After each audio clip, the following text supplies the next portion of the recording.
처음처럼, 첫사랑, 첫 만남, 이런 고상한 단어를 생각하시는 분들 계시겠지만 몇 분들은 처음처럼이라는 소주를 기억하실 겁니다. 저도 안 먹어봐서 모르겠는데 다른 소주들보다 순도를 확 낮추었습니다. 그래서 한 달 만에 150만 병이 팔렸습니다. 처음처럼. 이 소주의 이름은 성공회대학 교수였던 신영복 교수가 있는데 몇 년 전에 돌아가셨죠. 그분의 시 처음처럼이라는 시에서 따온 이름입니다. 한번 볼까요? 처음으로 하늘을 만나는 어린 새처럼, 처음으로 땅을 밟고 일어서는 새싹처럼, 우리는 하루가 저무는 저녁 무렵에도 아침처럼, 새봄처럼, 처음처럼 언제나 새날을 시작하고 있다. 산다는 것은 수많은 처음을 만들어가는 끊임없는 시작입니다. 아멘까지 해요. 소주 회사 시인데 아멘까지 했어요. 저는 마지막 문장이 마음에 들었어요. 산다는 것은 수없는 처음을 만들어가는 끊임없는 시작입니다. 우리가 올 2018년도에도 새 마음을 가지고 시작했는데 벌써 반토막이 지났어요. 그리고 후반기 세 번째 주일입니다. 루터가 종교개혁을 시작한 지 500년이 지난 지금 현대 개신교회는 여전히 개혁할 문제들이 산적해 있습니다. 사방에서 욕을 먹고 있고요. 예수님을 부끄럽게 만드는 지금의 개신교회는 처음의 개신교회의 모습을 잃어버렸습니다. 기독교 역사가 2000년인데 초대교회의 그 순수했던 모습들을 잃어버렸습니다. 한국의 개신교회가 처음 들어오던 130여 년 전에 한국은 정말 평양이 예루살렘이라고 그랬어요. 아시아의 예루살렘. 그런데 많이 첫 모습을 잃어버렸습니다. 처음처럼 된다는 것은 어렵지만 꼭 돌아가야 된다면 어려워도 가야 됩니다. 처음처럼 돌아가고 싶은 사람, 처음처럼 돌아가고 싶은 부부, 처음처럼 뜨겁게 기도하고 싶은 성도들은 반드시 희망을 가지고 값을 치러야 됩니다. 누군들 무너진 마음을 붙들고 처음처럼 살고 싶지 않은 사람이 있을까요? 다 있어요. 세상에 세 쌍 중에 한 쌍이 이혼하는 이 마지막 시대 때 어느 부부인들 처음처럼 살고 싶지 않겠어요? 성도들의 처음 사랑도 마찬가지입니다. 어느 산에서, 어느 부흥회에서, 어느 새벽기도 자리에서 주님을 향해 흘렸던 그 눈물을 다시 찾고 싶지 않은 사람이 누가 있겠어요? 그런데 과연 처음처럼 될 수 있을까? 이것이 숙제입니다. 그런데 오늘 본문은 몇 가지 우리에게 가이드를 제시하고 있습니다. 첫 번째, 먼저 우리는 잘했던 과거의 추억을 되살려야 됩니다. 2절 3절에 보면 주님은 에베소 교회가 행했던 행위, 수고, 인내, 악한 자들을 용납하지 아니한 것들, 이런 것들을 알겠다고 그랬어요. 아신다고 그랬어요. 또 에베소 교회가 거짓 사도들의 거짓된 것을 드러내고 주님의 이름을 위해 참고 견디고 게으르지 않았던 것을 인정하고 계십니다. 주님은 우리가 과거에 잘했던 것을 알고 계셔요. 거기서부터 시작하자는 겁니다. 에베소 교회는 신앙적인 좋은 행동들을 많이 가지고 있었습니다. 그리고 주님은 그들의 행위를 알고 계십니다. 고린도전서 15장 58절에 보면 그러므로 내 사랑하는 형제들아 견고하며 흔들리지 말며 항상 주의 일에 더욱 힘쓰는 자들이 되라. 이는 너희 수고가 주 안에서 헛되지 않은 줄을 알미니라. 여러분이 과거에 했던 모든 수고 헛된 것이 하나도 없습니다. 주님은 에베소 교회가 지금은 비록 첫사랑을 잃어버렸지만 과거에 형편없는 교회가 아니라 대단한 교회였다는 것을 인정하고 계십니다. 그런데 그것이 현재가 아니라 과거였다는 것이 분입니다. 무너진 현실의 날카로운 지적을 하시고 칼날을 대기 전에 화려했던 과거의 기억들이 있었다는 것을 인정해 주고 계십니다. 그동안 잘했다는 게 많다는 거예요. 여러분, 인간관계가 깨졌어요. 그러면 그 사람과 싸웠는데 그 사람과 좋았던 일이 더 많지 않아요? 그렇습니다. 여러분이 교회에서 어떤 사람이 좀 게을르게 보이는데 그 게으르게 보이는 그 사람이 과거에 잘했던 거 많지 않아요? 있습니다. 여러분, 아이들을 꾸짖을 때 일단 잘했던 것을 인정해 줘야 됩니다. 너 숙제도 잘하고 공부도 잘하고 학교도 잘 갔다고 고맙다. 그렇지만 이걸 고쳐야 된다. 이렇게 얘기해 줘야지. 지금 한 가지 잘못하는 것이 무슨 천지가 깨지는 잘못인 것처럼 그렇게 몰아붙이면 애들을 잘 교육할 수가 없는 거죠. 여러분, 우리 어거스타 교회가 36년 전에 시작했습니다. 그동안 많은 분들이 헌신했습니다. 그래서 오늘의 교회가 이루어졌어요. 애썼어요. 수고했어요. 그런데 지금부터 주님 오시는 날까지 그 첫사랑을 회복하고 잘 해야 됩니다. 무엇보다 우리는 예배 공동체이기 때문에 예배를 잘 드려야 돼요. 예배 시간마다 신령과 진정으로 예배를 드려서 예배를 끝나고 나면 마음과 영혼이 신선해지고 속에서부터 흘러나오는 기쁨이 여러분의 삶을 지배해야 됩니다. 이것이 회복하고 싶어하는 사람들의 첫 번째 단추입니다.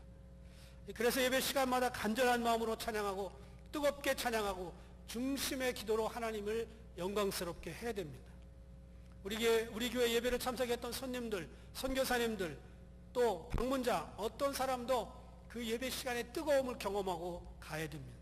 그리고 무엇보다 예배에 참석하는 여러분 자신이, 제 자신이 뜨거워야 됩니다. 제가 한국에서 비자가 안 나와가지고 미국에 오기 전에 1년 동안 공백기간을 지냈습니다. 뭐 올해는 교회도 없고 갈 교회도 없고 그래서 이 교회 저 교회 떠돌이 신세를 졌어요. 그러면서 많은 교회들을 돌아볼 수 있는 절호의 찬스를 만들었었습니다. 어느 교회를 갔는데 예배당도 있고 성가대 음악도 웅장하고 예배도 장엄하고 파이프 올겐도 멋있었어요. 근데 집에 와서 앉아있으면 내가 오늘 뭐하고 왔지? 그런 느낌이 드는 교회가 있습니다. 이거 아닌데 뭔가 빠졌다는 느낌을 가지고 돌아왔어요. 그것은 무엇이었을까? 생명력이었습니다. 예수의 생명력, 교회의 생명력. 교회는 이것이 있어야 되고 예수의 생명력이 시간마다 넘쳐야 됩니다. 아무리 모든 것이 잘 갖추어져 있고 음악과 설교가 조리 있게 잘 끝났다 할지라도 생명력이 넘치지 아니하면 집에 가도 허전한 것입니다. 밥은 먹었는데 여전히 배고픈 거예요. 생명력이 없으면 예배를 드려도 허전합니다. 예배를 마치고 나오면 뭔가 홀린 것 같은 거룩한 여운이 삶으로 연결되어야 됩니다. 월요일 아침에도 주일날 설교를 기억하면서 입맛을 다셔야 됩니다. 정성껏 예배를 올려드리고 나면 주님께서도 내 마음속에 잘했다 하는 그런 칭찬하는 느낌을 가져야 돼요. 주님은 본문에서 에베소 교회에게 먼저 그걸 얘기하고 있는 거예요. 잘했다 옛날에. 그런데 처음 사랑을 버렸다. 회복해라. 예배부터 회복해라. 그렇게 이야기하시는 것입니다. 여러분, 오늘까지 예수 잘 믿어왔지만 그렇지만 누구든지 처음 사랑을 버렸다는 것을 인정해야 됩니다. 회복해야 돼요. 주님이 처음 사랑으로 돌아가라고 하신 말씀은 돌아갈 수 있다는 것을 전제로 합니다. 예수님이 보실 때 돌아갈 수 없는데 돌아가라고 하시지 않습니다. 너희들은 돌아갈 수 있다. 충분히 그 사랑을 회복할 수 있다. 그러기 때문에 돌아가야 된다. 이야기하시는 것입니다. 처음 사랑을 어떻게 설명하는 게 좋을까? 제가 이런 생각을 했습니다. 어린아이가 태어났는데 얼마 안 됐어요. 이제 2해를 지나고 3해 정도. 이제 막 뒤뚱뒤뚱 걷기 시작합니다. 아이에게 홀딱 빠져있는 아빠가 비디오 카메라를 들고 아이를 찍습니다. 넘어지는 것도 찍고 일어나는 것도 찍고 넘어지는 것도 이쁘고 일어나는 것도 이쁘고 기저귀에 똥 싸는 것도 이쁘고 다 이뻐. 그래서 다 찍어요. 그리고 그거를 시간 날 때마다 봅니다. 아내에게 보여줍니다. 몇 년의 세월이 지났어요. 이것이 아이를 향한 첫 번째 사랑인데 그걸 가지고 있습니다. 그런데 아이는 다 컸어요. 그래서 비디오를 틀었어요. 야, 이게 네 어린 시절이야. 그랬더니 아이는 그리고 자기 들어가서 자기 방에서 컴퓨터 게임하고 영화 보고 그럽니다. 더 이상 관심 없는 거예요. 그런데 여전히 비디오를 보고 계시는 분은 하나님이에요. 그 첫사랑의 주인공은 우리들이에요. 근데 이제는 하나님과 그런 관심 별로 없고 내가 하고 싶은 게임하고 영화 보고 이랬다면 첫사랑을 잃어버린 게 아닌가. 그 이야기를 제가 하고 싶은 거예요. 그래서 우리는 그 첫 번째 과거에 잘했던 것을 기억하고 그 열정을 회복하자는 거예요. 두 번째는 5절에서 이렇게 말씀하십니다. 어디서 떨어진 것을 생각하고. 생각은 하나님이 주신 기능입니다. 그리고 생각이 마치 우리의 영성을 방해하는 것처럼 오해하기 쉽습니다. 머리로 생각하는 것보다 무조건 믿는 사람이 마치 믿음이 있는 것처럼 여겨지는 세상이에요. 그런데 그렇지 않아요. 생각해야 돼요. 생각하고 잘 믿는 사람이 생각 없이 믿는 사람보다 훨씬 괜찮습니다. 주님은 우리의 머리가 우리의 가슴만 못하다고 하신 적이 없어요. 머리와 가슴이 협력하여 선을 이룰 때 위대한 신앙인이 될 수가 있습니다. 바울도 머리가 있었던 사람이에요. 루터도 그랬어요. 저는 생각이 없는 성도들하고 신앙생활하는 것보다 생각이 있는 성도들과 신앙생활하는 것이 훨씬 좋습니다. 옛날에 여우 같은 마누라와는 살아도 곰 같은 마누라와는 못 산다, 그런 말이 있어요. 그 말은 뭐예요? 곰이 들으면 섭섭하겠지만 여우는 생각이 있는 것처럼 사람들이 생각한다는 거예요. 그런데 제가 곰을 보니까 이 곰도 보통 아니에요. 알래스카에서 연어를 잡는데 얼마나 기발하게 잡는지 몰라요. 어쨌든 머리로 생각하고 자신의 신앙을 점검하는 것은 참으로 귀한 것입니다. 생각이 없는 사람은 치밀하지 못하고 멀리 내다볼 수도 없습니다. 현대인들은 너무 바쁜 나머지 영적인 분별력을 위해서 하나님 앞에 잠잠히 생각하는 시간을 많이 못 가집니다. 그러나 지혜로운 사람은 중요한 결정을 위해서 충분히 생각할 시간을 갖고, 또 미련한 사람은 생각 없이 말합니다. 생각 없이 행동합니다. 생각 없이 아무 때나 그렇게 삽니다. 바람직한 게 아니에요. 위대한 결정은 충분한 생각에서 나옵니다. 그래서 너무 바쁘거나 너무 피곤하거나 스케줄이 빡빡하면 일단 모든 걸 내려놓고 하나님 앞에서 생각할 수 있는 시간을 가지는 것이 옳습니다. 유대인들은 매 안식일마다 세 가지를 한다고 그래요.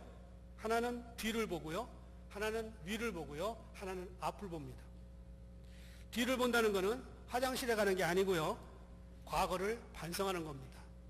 위를 바라본다는 것은 하나님의 생각을 헤아리는 겁니다. 앞을 바라본다는 것은 내 미래를 한번 생각해 보는 겁니다. 이런 모든 것이 생각 없이는 될 수 없는 것들입니다.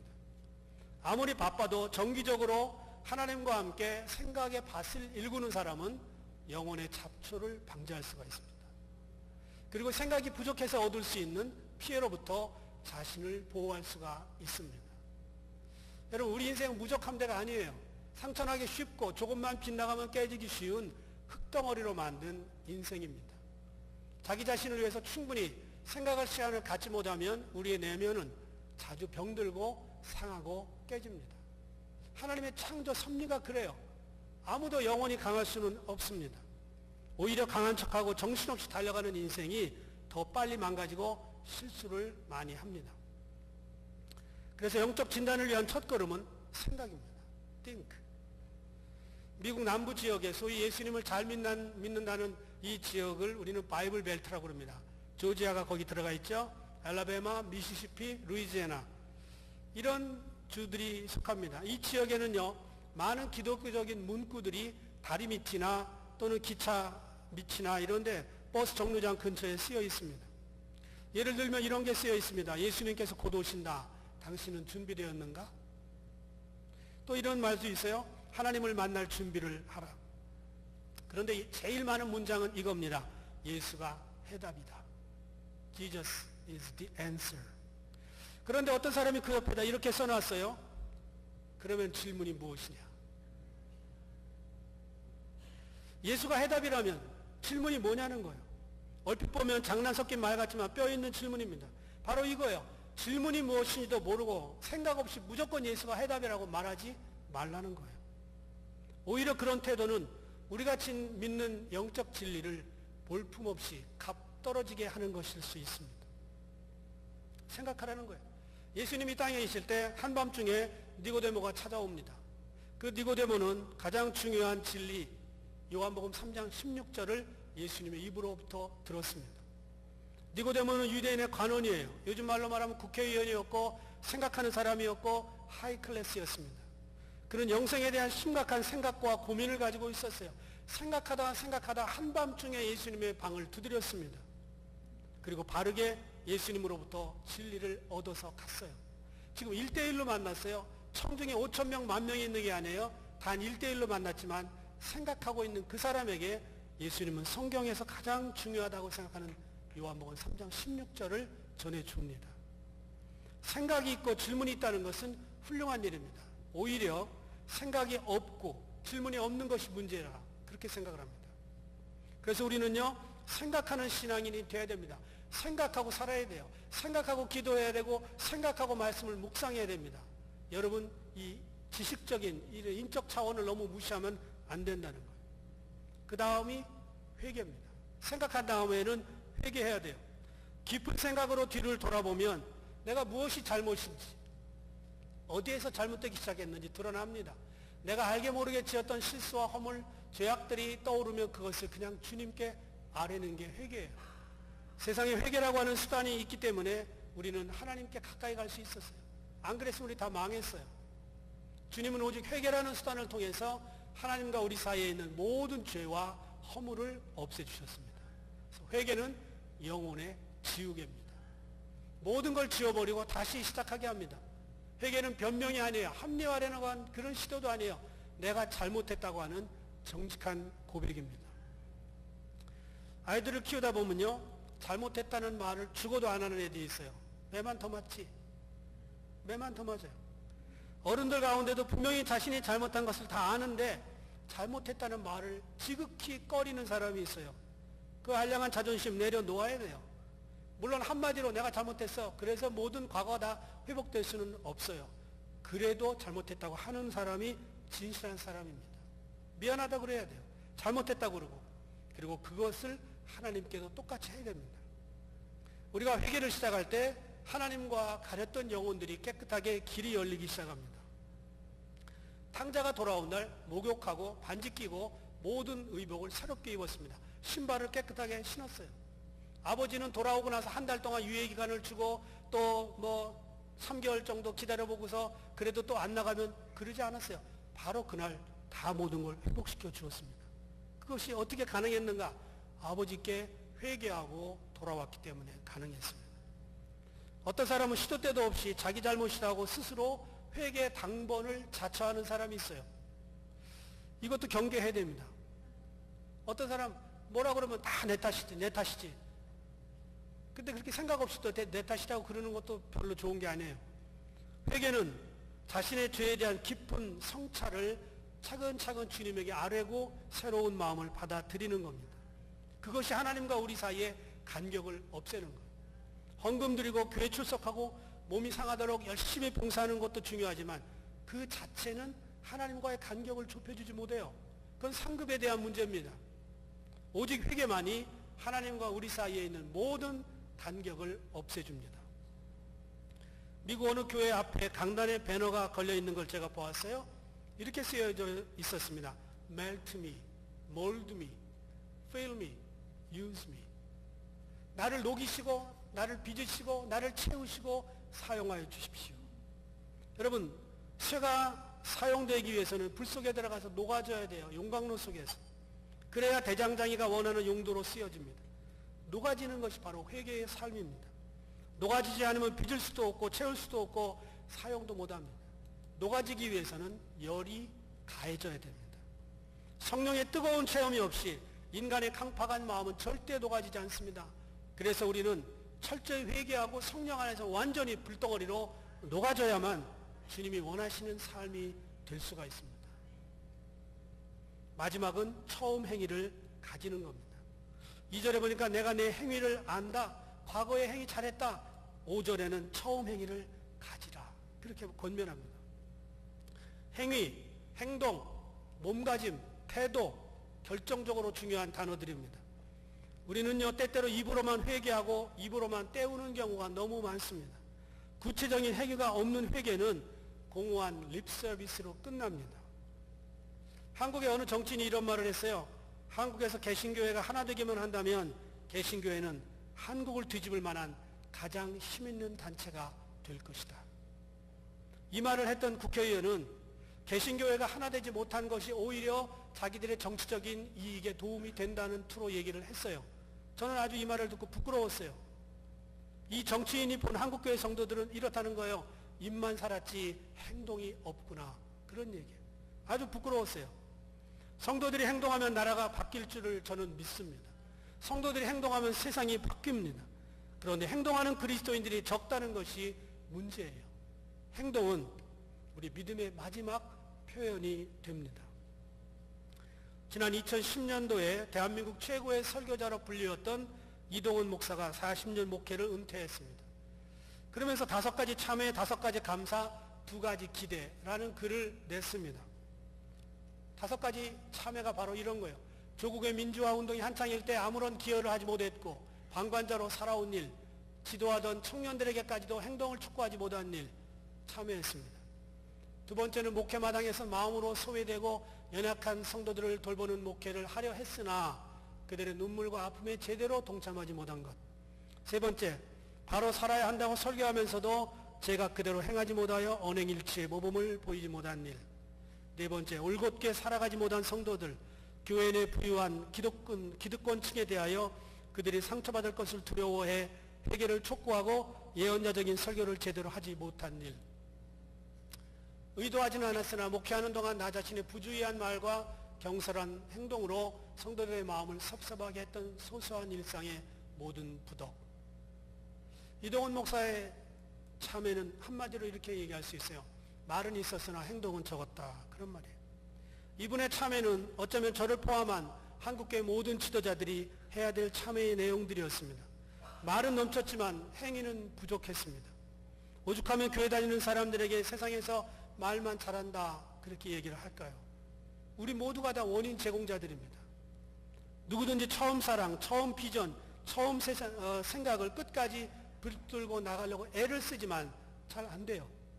배부르고 편하고 바쁘고 지치다 보면 첫 마음, 첫 사랑, 첫 헌신 잊어버리기 쉽습니다. 여러분, 어거스타 교회 그동안 잘했어요. 근데 앞으로도 잘해야 돼요. 처음처럼 돼야 됩니다. 지난 6개월 동안 잘하셨습니다. 그런데 후반부도 잘해야 됩니다. 오늘 우리가 다시 한번 처음처럼 돌아가려고 하는 이 거룩한 행렬에 모두가 다 뛰어들어서 다시 한번 그 처음의 신앙을 갖기를 주님의 이름으로 부탁을 드리고요. 오늘 처음처럼이라는 시를 한번 다 같이 한번 읽어보면 좋겠어요. 처음으로 하늘을 만나는 어린 새처럼, 처음으로 땅을 밟고 일어서는 새싹처럼 우리는 하루가 저무는 저녁 무렵에도 아침처럼, 새봄처럼, 처음처럼 언제나 새날을 시작하고 있다. 산다는 것은 수많은 처음을 만들어가는 끊임없는 시작입니다. 기도하겠습니다.